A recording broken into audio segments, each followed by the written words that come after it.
Good evening everyone. तो जैसा कि आप सभी को पता है, हम यहाँ पर ले रहे हैं ऑनलाइन क्लासेस। किस क्लास के लिए? तो वो है 9th क्लास के लिए। किस सब्जेक्ट की? तो वो है मैथ की। ठीक है।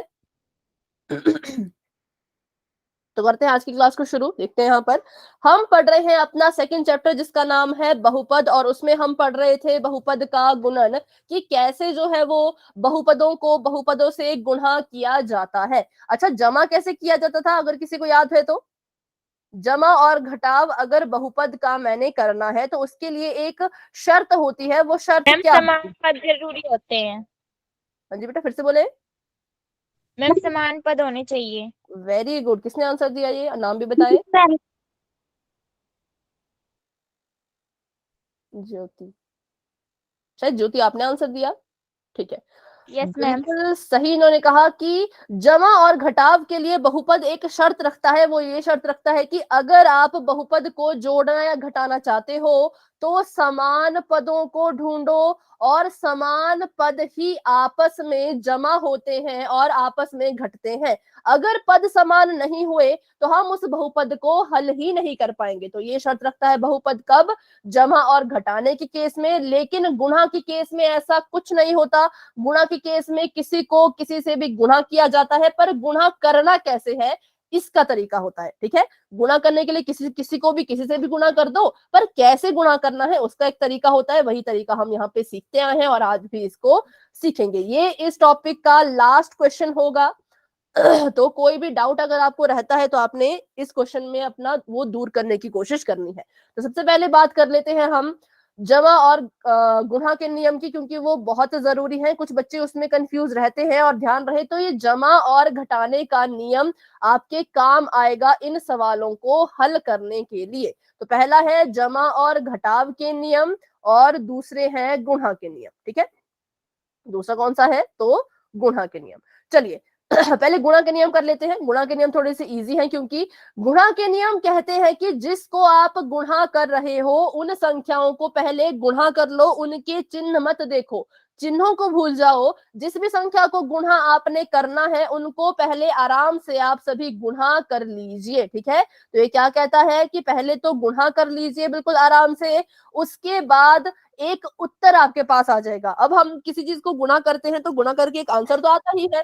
तो हमने गुणा कर लिया और गुणा करके हमें एक आंसर भी मिल गया। तो अब बारी आती है उस उत्तर के चिन्ह की, कि उत्तर के चिन्ह को अब कैसे ढूंढा जाए। जो हमारा उत्तर का साइन है उसका पता कैसे लगाया जाए। तो इसके लिए कुछ केस होते हैं जिनके बारे में हमें नॉलेज होना बहुत जरूरी है। तो पहला केस क्या होगा? पहले तो आपने संख्याओं को बस गुणा कर दिया, उनके चिन्हों को नहीं देखा। लेकिन उत्तर का चिन्ह डिसाइड करने के लिए आपको उन संख्याओं के चिन्हों को देखना पड़ेगा। तो अगर जिसको अभी अभी आपने गुणा किया है, जिन दोनों को अभी अभी आपने गुणा किया, अगर उनके पास एक जैसे चिन्ह होते हैं, ठीक है, ध्यान से सुनिएगा। अगर चिन्ह कैसे होते हैं? एक जैसे चिन्ह होते हैं किसके पास? जिनको अभी अभी आपने गुणा करके उत्तर लिखा है। तो एक जैसे चिन्ह कैसे दिखते हैं? या तो दोनों ही जमा जमा के होंगे या दोनों ही माइनस माइनस के होंगे। तो आप ही मुझे बताइए कि कौन सा साइन उत्तर में लगाया जाएगा? Ma'am plus. प्लस का। ठीक है, वेरी गुड। प्लस का साइन लगाया जाएगा। और अगर यहाँ पे हम दूसरे केस की बात करें, केस नंबर 2 की, कि अगर आपने जिनको अभी अभी गुणा करके उत्तर लिखा है उनके चिन्ह अलग अलग हैं। कैसे चिन्ह है? तो दोनों के ही पास जो चिन्ह है वो अलग अलग है। तो तब हम क्या करेंगे? अलग चिन्ह कैसे लिखते हैं? माइनस प्लस, या फिर प्लस और माइनस। तो हम उत्तर में माइनस। क्या लगाएंगे? माइनस लगा देंगे। वेरी गुड, है ना। तो गुणा के नियम बहुत ही सरल है। पहले अपनी संख्याओं को गुणा कर लो, एक उत्तर लिख लो, फिर उस उत्तर के चिन्ह की पहचान करनी है। कैसे करनी है? दोनों अगर एक जैसे हुए तो जमा लगा देना, दोनों के चिन्ह अगर अलग अलग हुए तो माइनस लगा देना। या आप इसको ऐसे भी याद कर सकते हो, प्लस प्लस को गुणा करोगे तो प्लस ही आता है, माइनस को माइनस से गुणा करोगे तो भी प्लस आता है। कभी भी माइनस माइनस की गुणा करके माइनस नहीं आएगा। माइनस माइनस हमेशा प्लस बनता है। ठीक है। और प्लस माइनस हमेशा बनते हैं, क्या बनते हैं? प्लस माइनस हमेशा माइनस। माइनस। ठीक है। अब हम बात करते हैं अपने जमा और घटाव के रूल की। तो जमा और घटाव का रूल क्या कहता है कि पहले तो आपको ये पता करना पड़ेगा खुद से। देखो गुणा का सिंपल था, गुणा में निशान लगा था, गुणा का हमें पता है कि इसको और इसको आपस में गुणा करना है, आंसर आएगा, चिन्ह लगा देना है। लेकिन जमा और घटाव में क्या होता है कि संख्याओं को हम जमा करें या घटा दें, ये भी हमें खुद ही डिसाइड करना पड़ेगा। इसका फैसला भी हमें चिन्हों की मदद से ही लेना होता है। तो मान लो पहला केस है कि चिन्ह एक जैसे हैं, जिन संख्याओं को भी आप जमा या घटाने वाले हो उनके चिन्ह एक जैसे हैं। एक जैसे चिन्ह मतलब फिर से वही बात, या तो दोनों जमा के हो या तो दोनों माइनस के हो। जब ठीक है, लेकिन जब इनको दोनों के चिन्ह एक जैसे होंगे तो हम संख्याओं को क्या करेंगे, जमा करेंगे या घटा देंगे? मैम जमा। ऐड करेंगे। ऐड करेंगे, जमा करेंगे। सभी का आंसर ठीक है, चैट में लिख रहे हैं उनका भी ठीक है, और जो माइक ऑन करके बोल रहे हैं उनका भी ठीक है कि उन संख्याओं को हम जमा कर देंगे, किसको, अगर चिन्ह एक जैसे हमें नजर आए तो। और दूसरा केस इसका होता है अगर दोनों के पास जो है वो अलग अलग चिन्ह हुए, तो अब हम उनको क्या करेंगे, जमा करें या फिर घटा दें? घटा दे। घटा दें, ठीक है, उसको हम क्या करेंगे, उसको हम घटा देंगे। बिल्कुल सही आंसर है आपका। हाँ ठीक है, तो अभी देखो गुणा में तो हमने गुणा कर लिया था, बस उत्तर का चिन्ह डिसाइड करना होता है। लेकिन जमा घटाव में पहले तो ये डिसाइड करो कि जमा करना चाहिए कि घटाना चाहिए। ये डिसाइड कर लिया, जमा करने का केस आया तो जमा कर लिया, एक उत्तर आ जाएगा। फिर उस उत्तर के चिन्ह की भी पहचान करनी होगी। तो अब उत्तर का चिन्ह किसके बराबर होता है, अगर किसी को याद है तो बता सकते हैं आप? मैम बड़ी डिजिट के चिन्ह के बराबर। मैम बड़ी संख्या। हाँ, सभी का आंसर बहुत बिल्कुल सही आंसर है, बड़ी संख्या के चिन्ह के बराबर। बड़ी संख्या के चिन्ह के बराबर, जो चिन्ह बड़ी संख्या के पास, कौन सी बड़ी संख्या, जिसको अभी आपने जमा किया या जिनको अभी आपने घटाया, उन दोनों में से जो बड़ी होगी उस बड़ी संख्या का चिन्ह देखना है। उसी चिन्ह को आप अपने उत्तर में भी लगाएंगे। तो ये इसके नियम थे। नियम में कोई डाउट है तो पूछ ले, नहीं है तो वाई टाइप कर ले। फटाफट से इसके एक दो उदाहरण करते हैं, फिर इनको हम अपने क्वेश्चन में अप्लाई करेंगे। ठीक है, ठीक है, चलो तो अभी आपको मैं सवाल देती हूं, आप ही इसका आंसर मुझे देना। -10 -15, इसका उत्तर मुझे बताएं विद चिन्ह, चिन्ह के साथ, साइन के साथ। मैम -25। -25। ठीक है, आंसर आप सभी का बिल्कुल ठीक है। -25। अब डिस्कस करते हैं कि माइनस का 25 आया क्यों।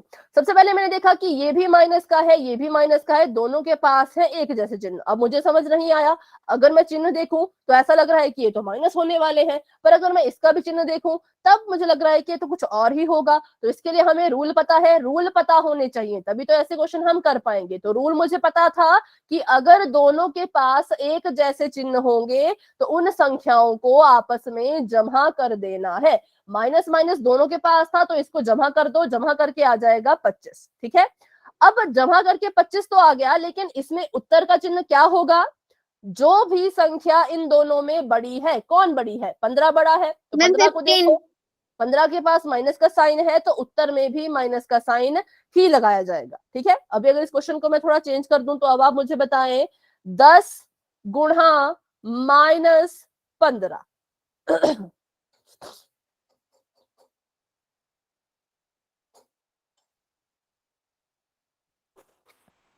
-150।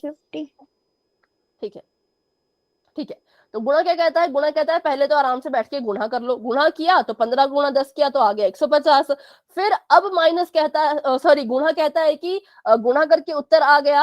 अब उत्तर के चिन्ह की भी पहचान करो। तो उत्तर का चिन्ह कैसे पहचाना जाता है, ये प्लस का है, ये माइनस का है, दोनों के पास अलग अलग चिन्ह है, या यूं कहें तो प्लस और माइनस है, प्लस माइनस मिलके क्या बन जाता है, प्लस माइनस माइनस होता है, इसलिए यहाँ पर आ गया माइनस। ठीक है, अब एक और क्वेश्चन करते हैं तो -15 + 10, बताइए इसका आंसर बताइए।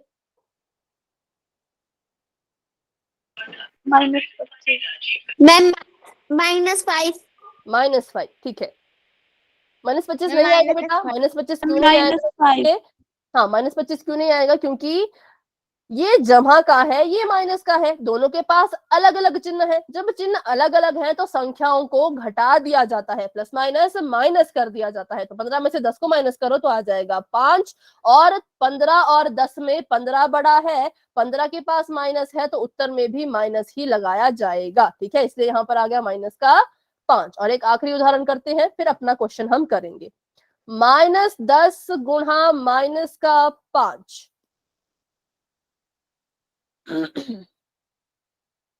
मैम प्लस का 50।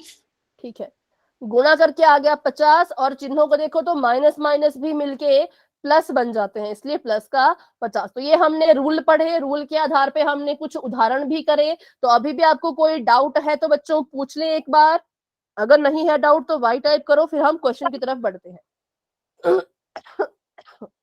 मैम डाउट नहीं।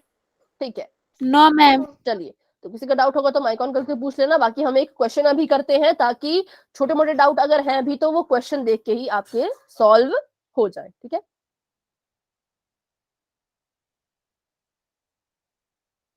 चलो।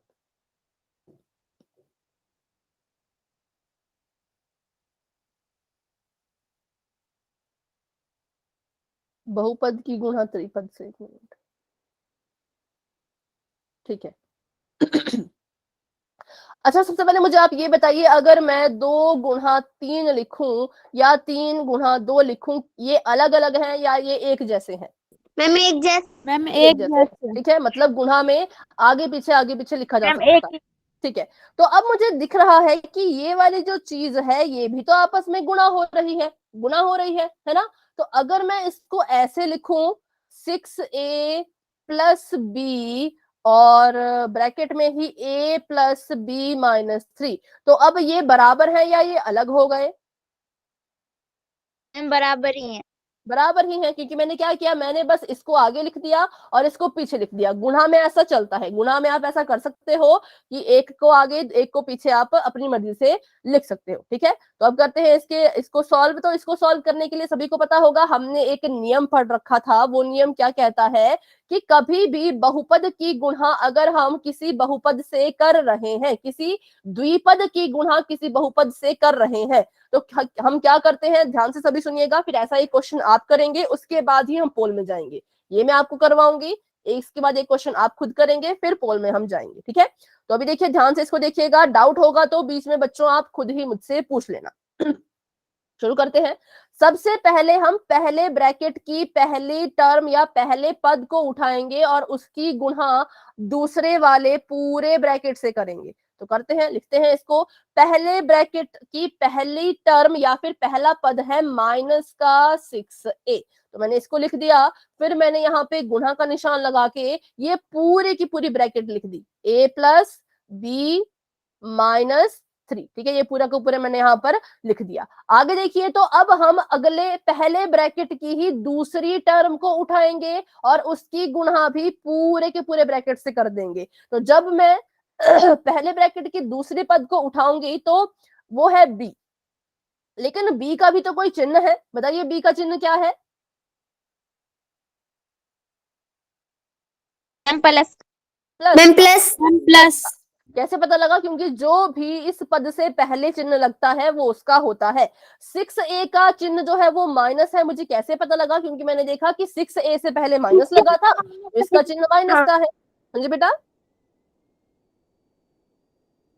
फिर से बोले, फिर से बोले। मैम इसके इसके आगे माइनस का चिन्ह लग रहा था। अच्छा, माइनस लग रहा था ये। अच्छा, ये प्लस है, सॉरी, देखिए ये प्लस है। तो b के आगे हम क्या लगाएंगे? प्लस का साइन लगा देंगे, क्योंकि b के पास प्लस का साइन है। तो जहां जहां पे b लिखोगे वहां वहां पे प्लस लगाना जरूरी है, और जहां जहां पे 6a लिखोगे वहां वहां पे कौन सा चिन्ह लगाना पड़ेगा? फटाफट से बताएं। माइनस। माइनस का। ठीक है, इसके साथ बिल्कुल चिपक के ये रहेगा। इनको, माइनस का साइन। हाँ, इनको आप एक दूसरे से दूर या अलग नहीं कर सकते। तो पहली चीज हो गई। अब पहले ब्रैकेट के दूसरे पद को उठा लिया है और इसकी गुणा भी अब पूरे के पूरे ब्रैकेट से कर देनी है, तो कर दिया। अब बताइए, क्या इसके आगे का सवाल आप खुद कर सकते हैं? Yes ma'am. ठीक है, तो Yes, अब इसके ma'am. आगे का सवाल सभी बच्चे खुद से ट्राई कीजिए, क्योंकि हम सीख चुके हैं कि अब इसको कैसे हल करना होता है। फिर भी मैं आपको एक बार बता देती हूँ फटाफट से। इस 6a की गुणा बच्चों माइनस के 6a की गुणा, ध्यान रखिएगा, जहां जहां पे माइनस का 6a, सॉरी, जहां जहां पे Yes, ma'am. 6a लिखोगे, जहां जहां पे 6a लिखोगे वहां वहां पे माइनस भी लगाना पड़ेगा। तो इसकी गुणा पहले इससे करो, फिर इसी की गुणा इससे करना, और उसके बाद इसी की गुणा इसके मैम, मैं साथ। कर दिया हमारी नोट ठीक है बेटा, एक मिनट, आपने कर दिया? आप ऐसा कह रहे हैं? दिया। जिन बच्चों ने कर लिया कैमरा ऑन कर लीजिए अपना। फिर b से मल्टीप्लाई करेंगे इस a को, और b से ही मल्टीप्लाई करेंगे इस b को, और b से ही मल्टीप्लाई करेंगे इस माइनस के 3 को। ध्यान दीजिएगा, ये माइनस का 3 है, माइनस का 3। अगर आपने सॉल्व कर लिया है बच्चों तो आप अच्छा ठीक है, आपने कैमरा ऑन किया है, मैं देखती हूँ आपका आंसर बेटा। एक मिनट, थोड़ा ब्लर नजर आ रहा है लेकिन।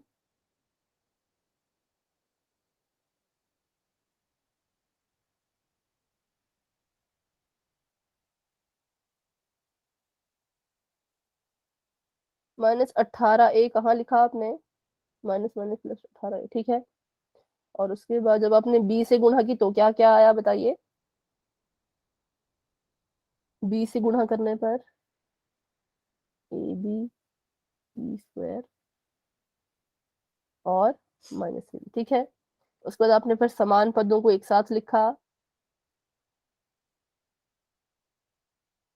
और उनको माइनस कर दिया।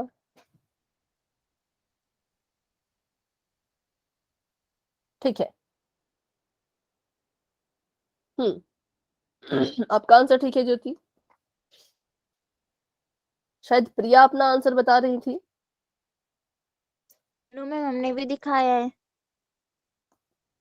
हाँ, आपका आंसर ठीक है। अभी मैं कह रही हूँ कि प्रिया ने भी कैमरा ऑन किया था।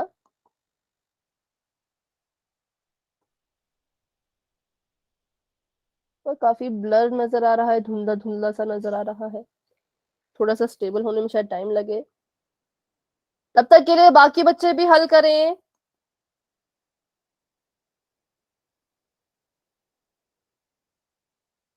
मैम अब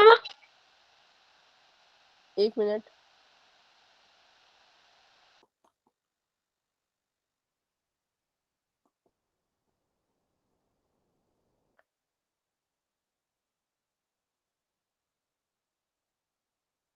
ठीक है, और आपने डायरेक्ट आंसर लिख दिया, आपने इसको सॉल्व नहीं किया क्या? मतलब पूरा स्टेप बाय स्टेप? हाँ प्रिया बेटा, आपका थोड़ा सा धुंधला सॉल्व नजर आ कर रहा है, दिया था। थोड़ा सा धुंधला नजर आ रहा है प्रिया। हाँ ऐसे ही रखिए इसको, थोड़ा फिर स्टेबल होगा, ठीक है। हाँ, पर माइनस का 6ab नहीं आएगा, उसको करेक्ट करें। बाकी अगर मैं देखूं तो 18a ठीक है, 18a का साइन ठीक है, ab ठीक है, b स्क्वायर ठीक है, हाँ बाकी सब ठीक है, लेकिन माइनस का 6ab नहीं आएगा। चलिए, और कोई जो अपनी नोटबुक बताना चाहते हो या अपना आंसर चैट में लिखना चाहते हो तो आपके पास पूरे 1 मिनट का समय है। मतलब अभी 7:22 पता नहीं कितने सेकंड हुए होंगे, लेकिन 7:24 पे मैं इसको हल करना शुरू कर दूंगी। तब तक के लिए अगर आप अपनी नोटबुक दिखाना चाहते हो या इसका आंसर चैट बॉक्स में लिखना चाहते हो तो जरूर लिखें। इसके बाद हम डायरेक्ट पोल में क्वेश्चन कर लेंगे, क्योंकि ये आपने ही सॉल्व कर लिया है आधा, तो मुझे नहीं लगता कि एक और क्वेश्चन करने की जरूरत पड़ेगी। इसके बाद हम अगला क्वेश्चन सीधे पोल में ही करेंगे। चलिए, तो 24 तक, 7:24 तक का समय है सभी के पास। जो भी अपनी नोटबुक या आंसर दिखाना चाहते हैं, चैट में लिखना चाहते हैं, वो जरूर उसको लिखें।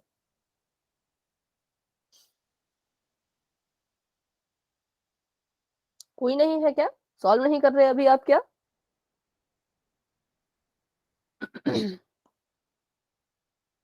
चलिए, 7:23 हो चुके हैं, जैसे ही 24 होंगे। बेटा 6a² का साइन देखें, एक बार साइन देखें।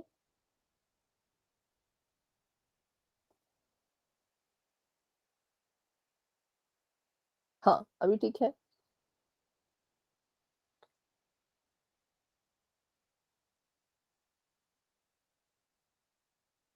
चलिए 7-23 हो चुके हैं, जैसे 7-24 होंगे मैं इसे यहाँ पे सॉल्व करना शुरू कर दूंगी।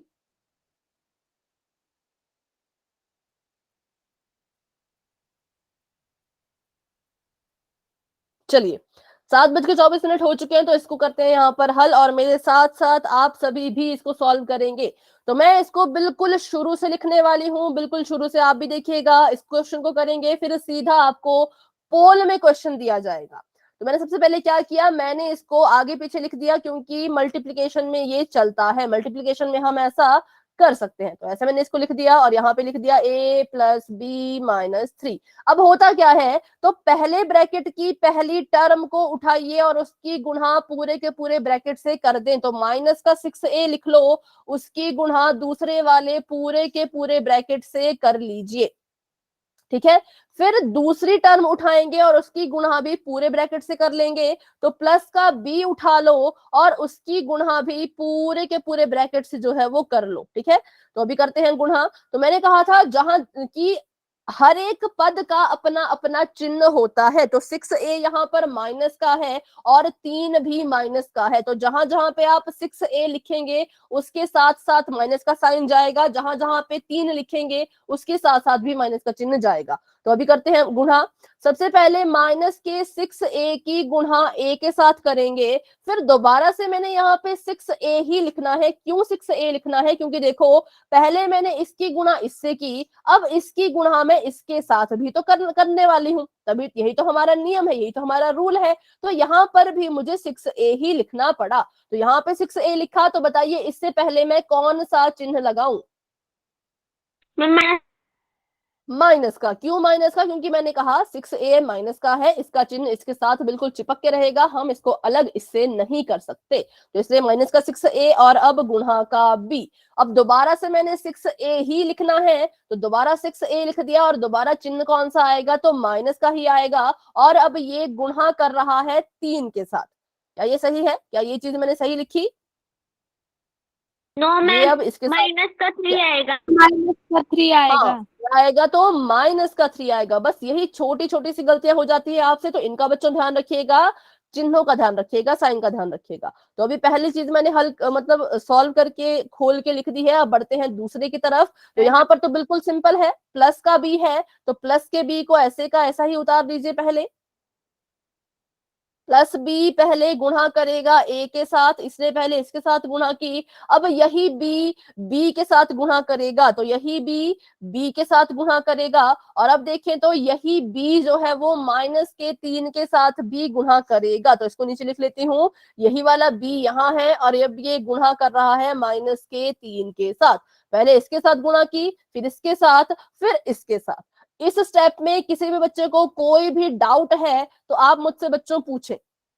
No ma'am. चलिए तो बढ़ते हैं आगे, करते हैं इसको अब गुणा।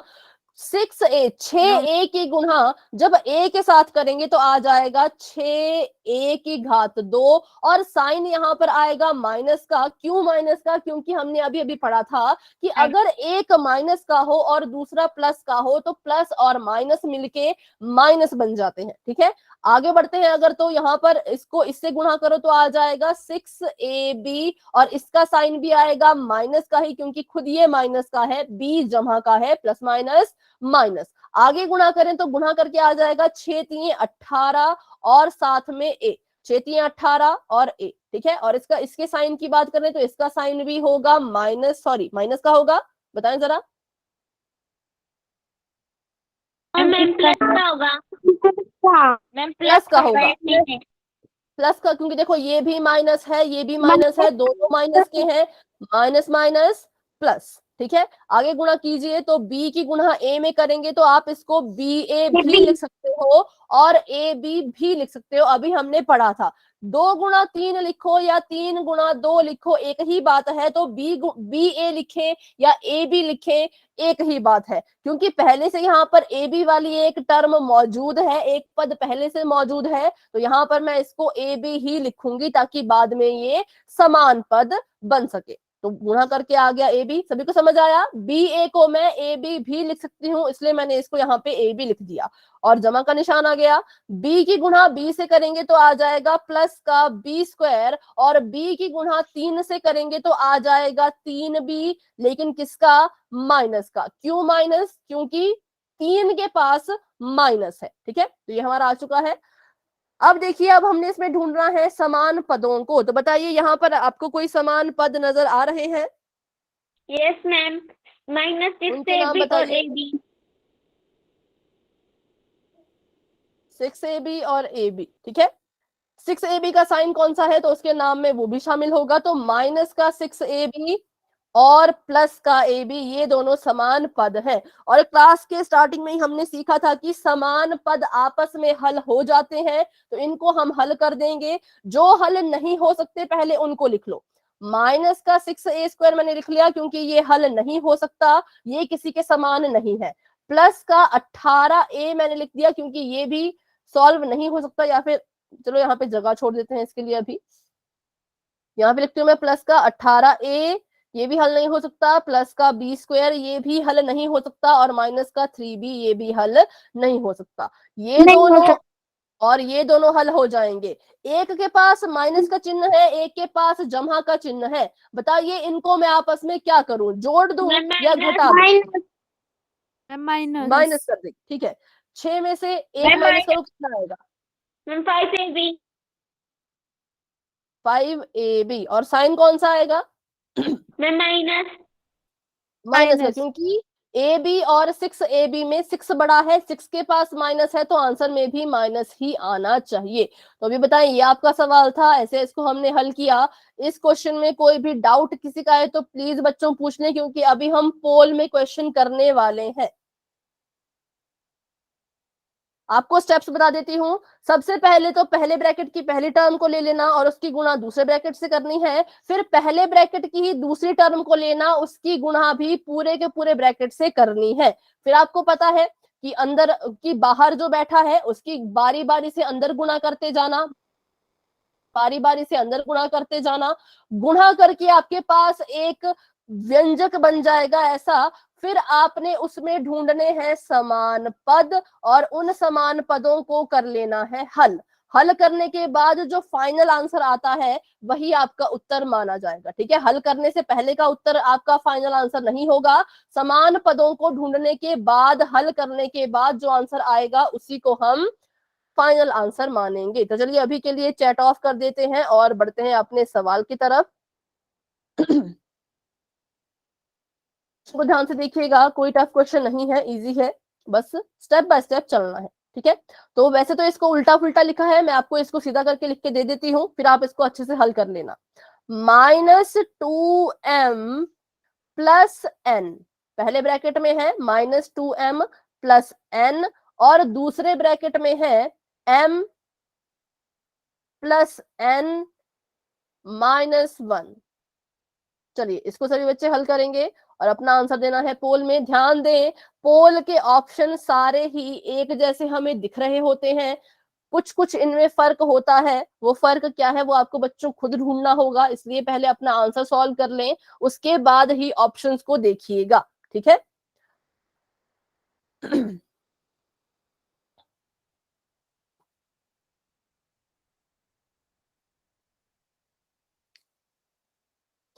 अभी आपको पोल नजर नहीं आएगा, पहले क्वेश्चन को हल करें, उसके बाद ही आपको जो है वो पोल नजर आएगा, उससे पहले नहीं। ठीक है,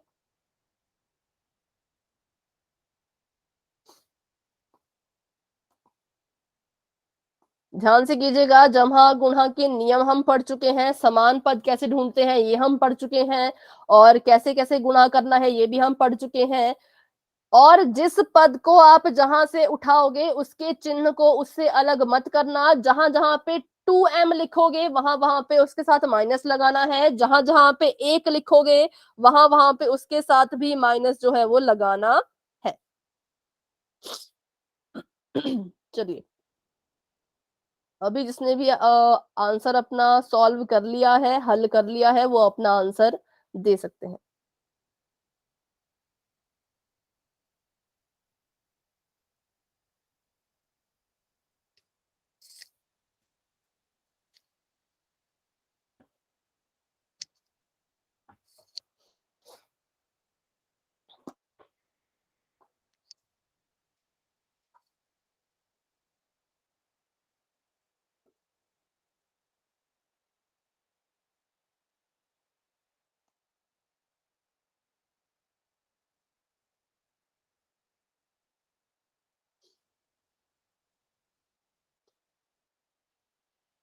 जिसने आंसर दे दिया है हैंड रेज कर लीजिए।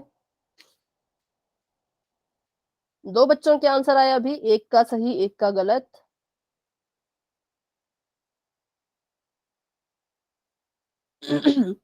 तो दोनों ही ऑप्शन में फर्क क्या है, तो दोनों ही ऑप्शन में बस एक छोटे से साइन का फर्क है और कुछ भी नहीं। दोनों ऑप्शन बिल्कुल एक जैसे थे, लेकिन दोनों में बस साइन की, एक पद में साइन अलग था, वहीं पे कंफ्यूज हो गए। कोई बात नहीं, छोटी मोटी गलतियां होती रहती है, लेकिन ट्राई किया आपने, ये सबसे बड़ी बात है, बहुत अच्छी बात है। बाकी सब ठीक था, पर बस साइन की छोटी सी गड़बड़ हो गई, जिस कारण से अभी के लिए तो इसे गलत ही माना जाएगा। लेकिन हाँ, अगर एग्जाम में ये क्वेश्चन आया होता तो आपको हर एक स्टेप के मार्क्स जो है वो मिलते। ठीक है, तो अभी देखिए, तो 4 बच्चों के आंसर आ चुके हैं, जिसमें से 3 बच्चों के सही हैं। तो हैंड रेज करें, जिन्होंने भी आंसर दे दिया हैंड रेज करो।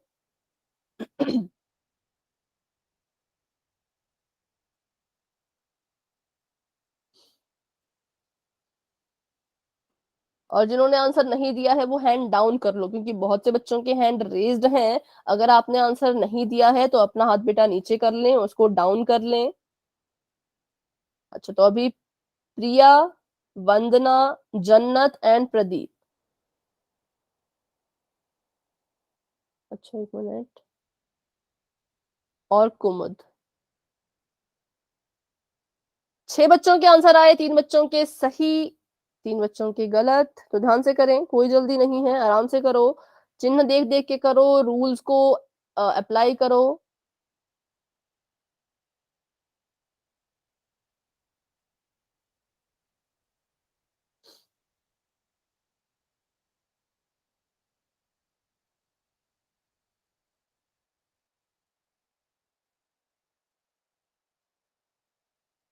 मैम हमारे यहाँ पोल नजर नहीं आ रहा।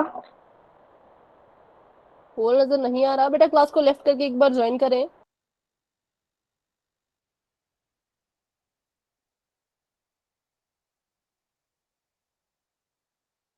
बहुत से बच्चे इस क्वेश्चन में कंफ्यूज्ड हैं। समान पदों को ढूंढो अच्छे से और उसको हल करो। मैम अभी आपको नजर आया बेटा पोल?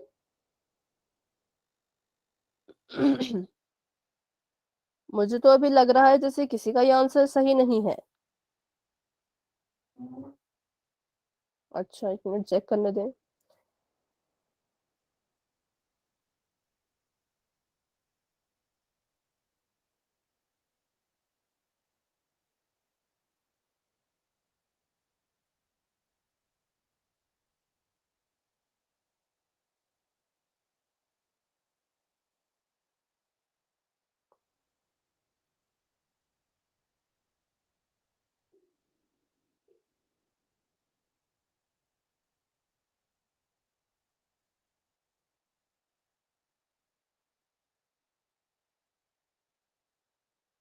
और 10 बच्चों के आंसर आ चुके हैं, 4 बच्चों के सही हैं, 6 बच्चों के हैं गलत। तो ध्यान से कीजिए।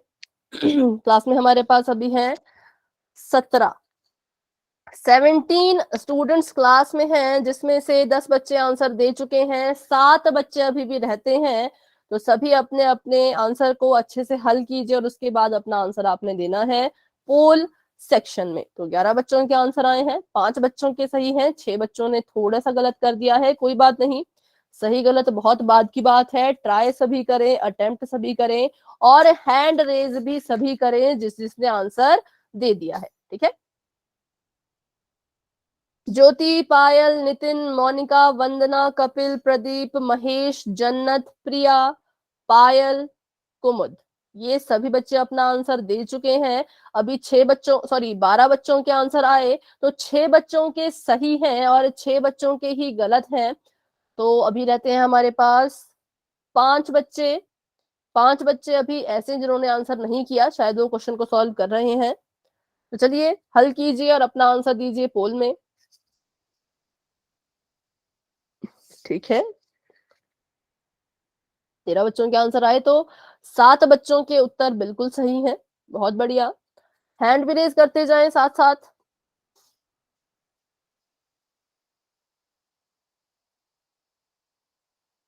अभी किसने आंसर दिया? अभी बिल्कुल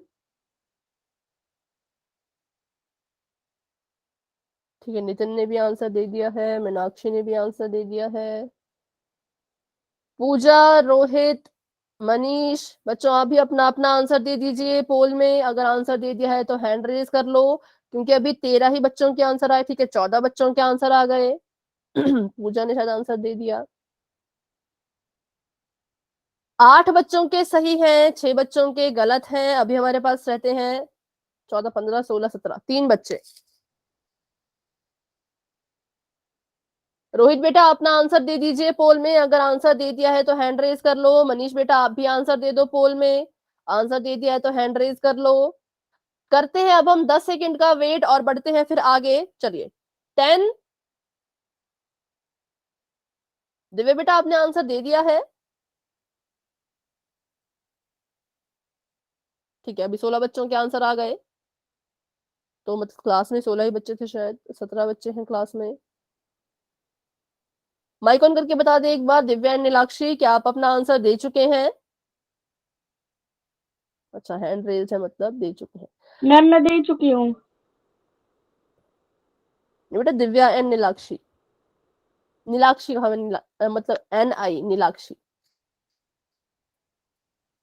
ठीक है, तो अभी 5 सेकंड्स का वेट करेंगे, फिर पोल को एंड कर देंगे। ठीक है, 5, 4, 3, 2, 1। पोल हो चुका है एंड। 16 बच्चों के आंसर आ गए थे, जिसमें से 9 बच्चों के सही हैं, पर 7 बच्चों ने थोड़ी सी गड़बड़ कर दी है। तो कोई बात नहीं, देखते हैं क्या इसका आंसर होना चाहिए था। 3 बच्चों ने तो गलती कहाँ की, तो गलती है सिर्फ एक छोटे से साइन की, बाकी सब सही था। बताइए आपके हिसाब से इसका क्या आंसर होना चाहिए? Ma'am D.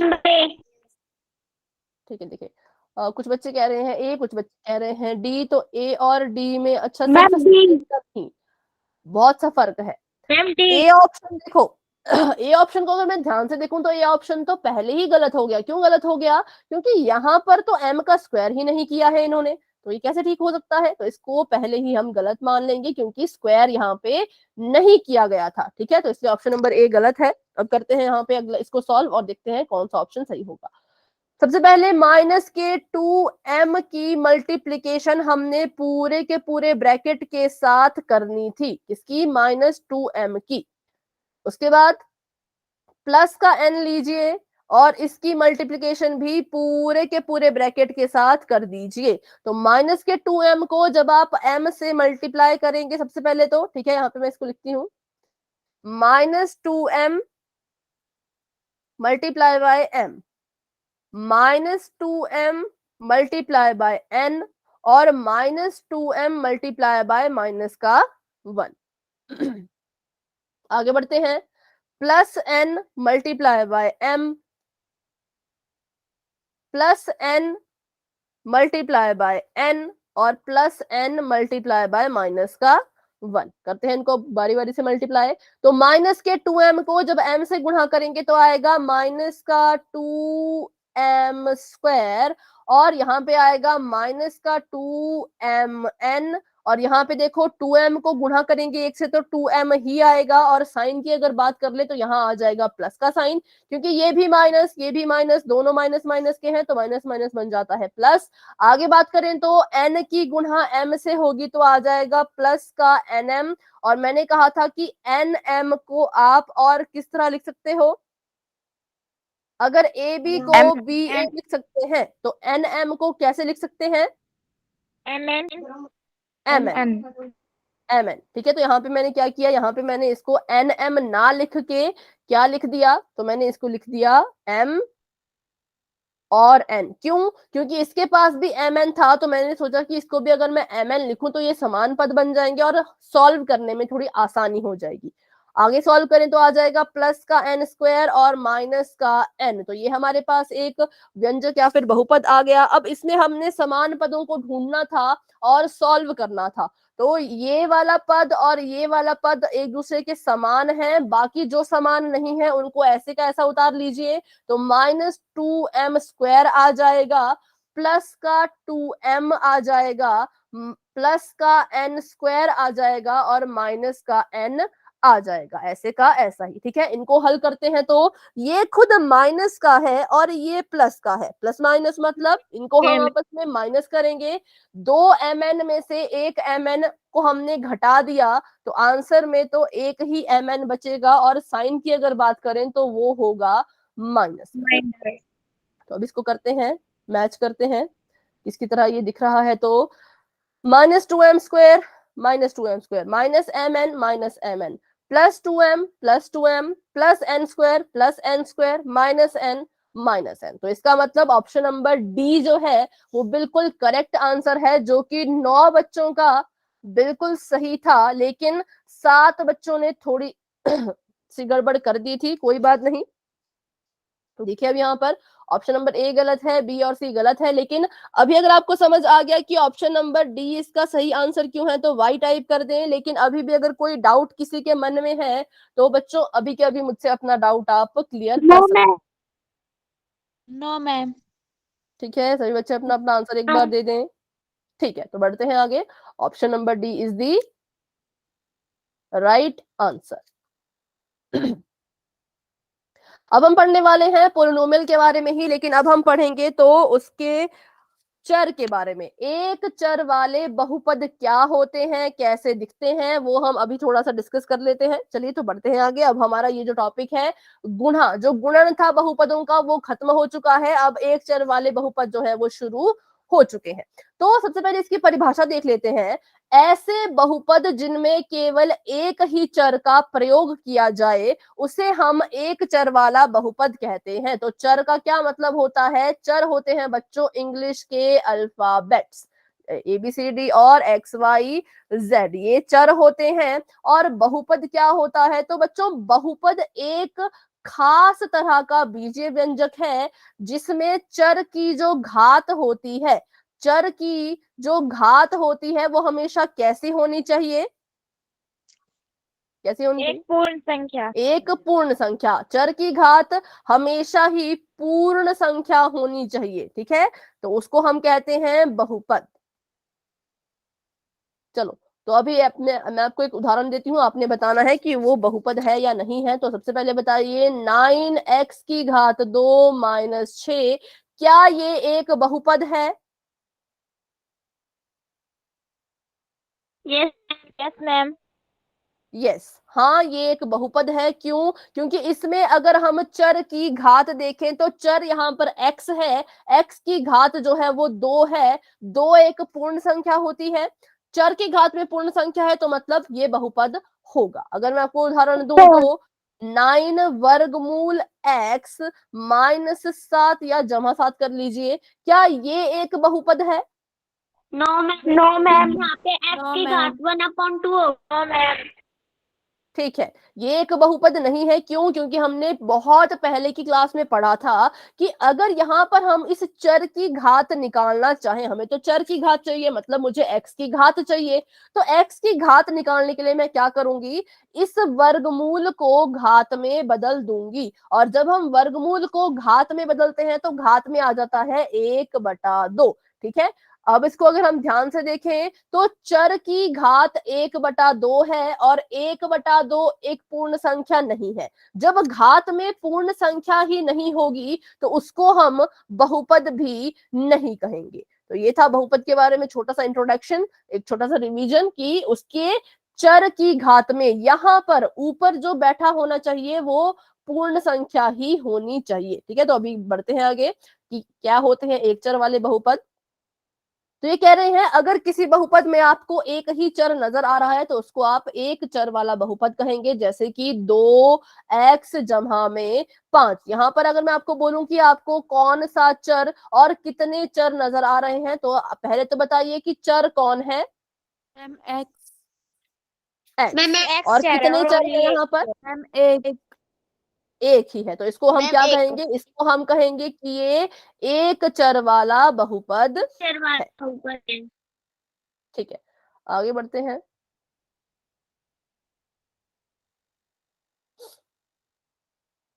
2z की घात 2 जमा 5z माइनस 1, क्या ये एक चर वाला बहुपद है? Yes. Yes, ma'am. No. Yes, ma'am. ठीक है, कुछ कह रहे हैं यस, कुछ कह रहे हैं नो। तो बताइए पहले कि आपको यहाँ पर चर कौन नजर आ रहा है? Ma'am, Z. Ma'am, Z. Z. तो कितने चर यहाँ पर है? मैम 2। मैम 2 बार यूज हुआ है लेकिन चर एक ही है। हाँ, चर एक ही है। यहाँ पर मैंने एक ही लिखा ना नाम, जब चर के नाम में एक ही चीज लिखी गई है तो इसका मतलब एक ही चर है। देखो, बेशक यहाँ पे z इन्होंने 2 बार लिखा है, ये भी z है, ये भी z है, लेकिन है तो z ही। तो एक चर वाले बहुपद कैसे होते हैं कि उसमें बेशक आपके चर को चाहे 10 बार लिखा जाए, पर जब तक वो चर सेम है, एक जैसा है, तब तक उसको हम एक चर वाला बहुपद ही कहेंगे। तो इसलिए ये भी एक चर वाला बहुपद ही है। जैसे इसके लिए इसका एक और उदाहरण कर लेते हैं। मान लो मैंने यहाँ पर लिखा 5p की घात 5 माइनस 6p की घात 4 जमा 8p की घात 3 माइनस 8p की घात 2 जमा 7p जमा 1। तो देखो, इसमें p कितने बार आया? 1 बार, 2 बार, 3 बार, 4 बार, 5 बार। मैम 5 बार पांच p बार। हमने लिखा है, 5 बार p लिखा। 5 बार p की घात भले ही अलग थी, लेकिन था तो ये p ही, है ना? चर तो यहाँ पे एक ही है, वो p है। p p p p p, तो इसका मतलब चर सिर्फ एक ही होगा और उसका नाम है p। कितनी बार लिखा गया है? लिखा 5 बार गया है, पर जब तक चर एक जैसा है हमें कोई फर्क नहीं पड़ता। आप उसको 100 बार भी लिखेंगे तब भी उसको एक चर वाला बहुपद ही कहा जाएगा। ठीक है, तो अभी एक और उदाहरण करते हैं, उसका उत्तर फिर आप मुझे देंगे। 9x² minus 6y minus z, बताइए क्या ये एक चर वाला बहुपद है? No ma'am. नो, नहीं है। क्यों? कितने कितने चर वाला है ये? 3 चर है इसमें। तो अब देखो, अब हमें दिख रहा है, हमें देखने से पता लग रहा है कि पहले x था, फिर y है, फिर z है। Y Z। अलग अलग है, लेकिन पहले वाले क्वेश्चन में एक ही चर था, वो था p। जहां भी देखो यहां से लेकर के यहां तक p ही नजर आ रहा था, तो इसलिए उसको बोलेंगे एक चर वाला, इसको कहेंगे 3 चर वाला बहुपद। अभी आते हैं कुछ क्वेश्चंस के ऊपर।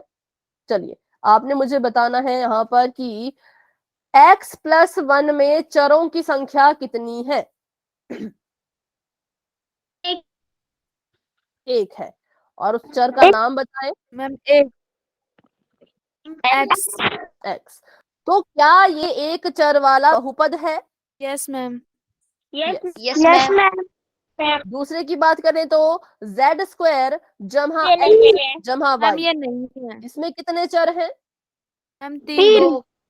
नाम बताएं, मैम 3 चर हैं। नाम बताएं। मैम 3 है। मैम Z X और Y। Ma'am X, Y, Z। तो क्या ये एक चर वाला बहुपद है? No, yes or no? No ma'am. No, ma'am. हाँ, नहीं है। ठीक है, आगे देखें तो अगले क्वेश्चन बताएं। एक इसमें ये है, कितने- इसमें एक ही चर है। एक ही चर है, और उसका नाम है x।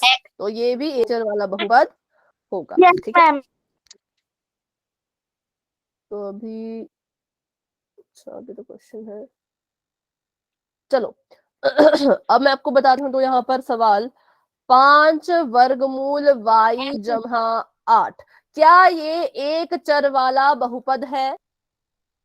Yes, ma'am. और कोई इसका No, आंसर देना ma'am. चाहे तो? मैम ये नहीं है। क्यों नो बेटा? मैम। क्योंकि मैम ये बहुपदी है। की पावर 1/2 है। मैम क्योंकि ये बहुपदी नहीं है। हाँ, देखो बिल्कुल सही इन्होंने कहा कि ये नहीं है एक चर वाला। हाँ जी बेटा,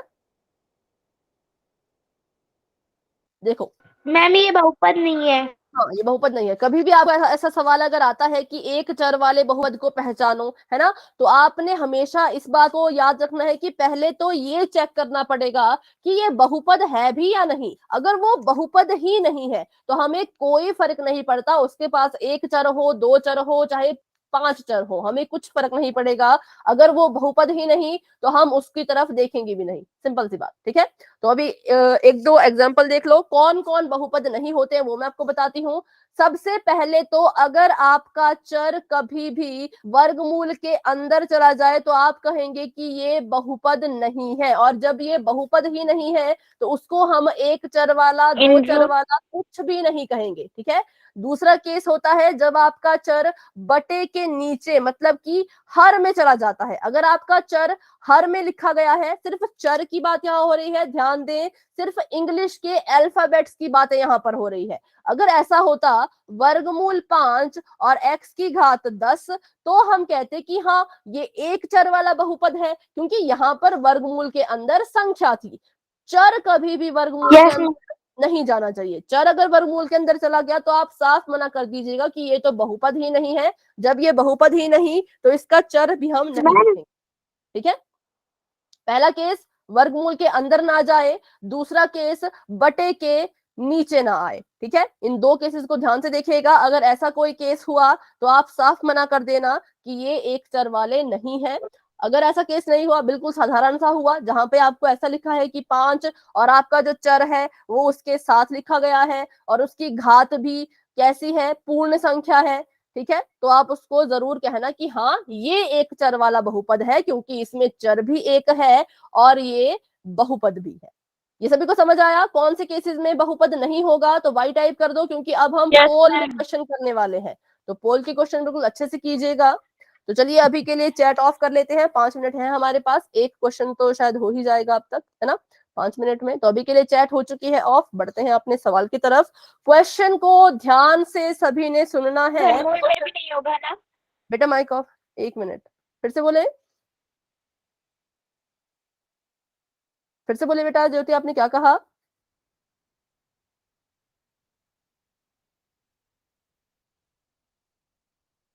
अगर आपको मेरी आवाज आ रही है ज्योति तो अपना फिर से सवाल पूछें। लगता है नहीं, आवाज नहीं आ रही। चलिए तो करते हैं सवाल। आपको यहाँ पर पूछा गया है कौन एक, ध्यान से देखिए पूछा क्या है, कौन एक चर वाला बहुपद नहीं है, मना कर रहे हैं ये, एक चर वाला बहुपद नहीं है। 1 मिनट, 1 मिनट, बहुपद नहीं है। जो नहीं है उसको आपने टिक करना है। ऑप्शन भी सुन लीजिए, पोल अभी नजर नहीं आएगा, पहले ऑप्शन सुन लो। पहला ऑप्शन है 4x की घात 2। बेटा माइक ऑफ रखें, माइक ऑफ रखें, माइक ऑफ रखें अभी के लिए। पहला ऑप्शन है ये 4x माइनस 3x जमा 7। दूसरा ऑप्शन है y³ + 2। तीसरा ऑप्शन है z की घात 10 जमा z की घात 7 जमा 5। और आखिरी ऑप्शन है 3 वर्गमूल t जमा 11। आपने बताना है इसमें से कौन है जो एक चर वाला बहुपद नहीं है, मना कर रहे हैं इसको ये। तो अब आपको पोल के ऑप्शन नजर आ जाएंगे। अपने ऑप्शन को अच्छे से सिलेक्ट कर लीजिए माइंड में कि मैं इस ऑप्शन पे टिक करने वाला हूं या करने वाली हूं, और अपना आंसर अब आप दे सकते हो।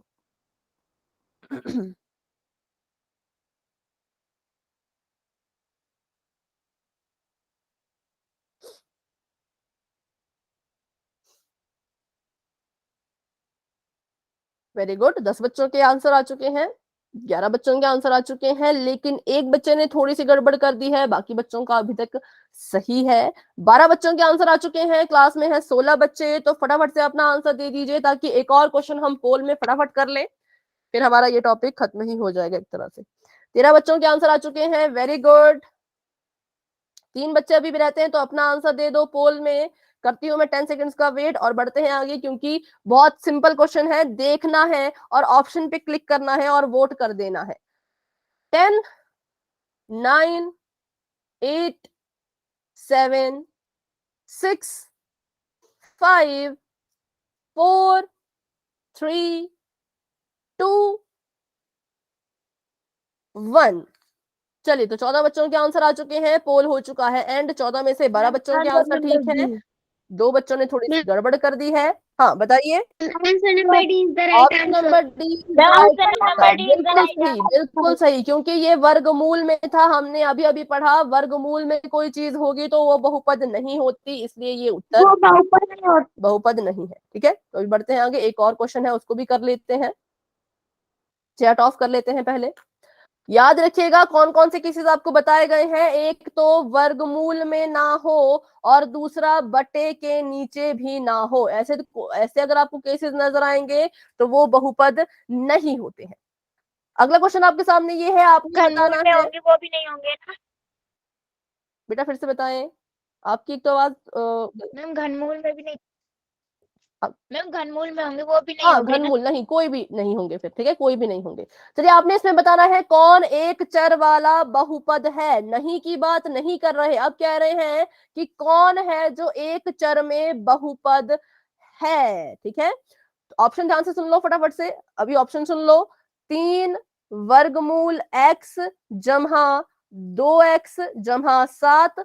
ऑप्शन नंबर बी है 1/x² जमा 3x जमा 10। ऑप्शन नंबर सी है x की घात 3 - 5x। और ऑप्शन नंबर डी कह रहा है कि सारे के सारे। बेटा माइक ऑफ रखें, माइक ऑफ रखें। अब आपको मैम बोलना कौन सेक्शन ऑन नहीं है? हाँ बेटा भाई मैं पोल मैम अभी पोल अभी ऑन हो रहा है, बस थोड़ा सा इंतजार। चलिए अभी आपको ऑप्शन नजर आ गए होंगे, ध्यान से देखिए कौन है जो एक चर में बहुपद है। अच्छे से अपना ऑप्शन देखिए और अपना आंसर दीजिए। 9 बच्चों के आंसर आ चुके हैं, वेरी गुड। 10 बच्चों के आंसर आ चुके हैं, शाबाश, बहुत अच्छे। 11 बच्चों के आंसर आ चुके हैं। क्लास में हमारे पास है अभी 14 बच्चे, सॉरी 15 बच्चे, तो 12 बच्चों के आंसर आ चुके हैं। 3 बच्चे अभी भी रहते हैं जिन्होंने आंसर नहीं किया, तो प्लीज अपना अपना आंसर पोल सेक्शन में दे दें। 13 बच्चों के आंसर आ गए, वेरी गुड। 2 बच्चे अभी रहते हैं, तो आप भी अपना आंसर दे दीजिए। कौन है जो एक चर में बहुपद है, ये आपने बताना है। करते हैं 10 सेकेंड का वेट और बढ़ते हैं आगे। 10 9 8 7 6 5 4 3 2 1। ठीक है बच्चों, पोलैंड हो चुका है अभी के लिए और चैट हो चुकी है ऑन। आप अपना आंसर चैट बॉक्स में बता सकते हैं। हाँ number C is the right answer. Option number C बिल्कुल करेक्ट है, क्योंकि ये तो बहुपद ही नहीं है, ये भी बहुपद ही नहीं है, तो इससे हमें कोई फर्क नहीं पड़ता, सिर्फ यही होगा इसका राइट आंसर। चलिए तो अभी बच्चों आज की क्लास को यहीं तक हम रखते हैं। आज की क्लास को लेकर के किसी भी बच्चे का कोई भी डाउट है तो मुझसे पूछें, नहीं है तो आप सभी क्लास को लेफ्ट कर सकते हैं। ओके बच्चों, bye bye and good night. सभी बच्चों को मिलते हैं अपनी अगली क्लास में। Good night ma'am and sweet dreams. Okay बेटा, गुड नाइट एंड आप सभी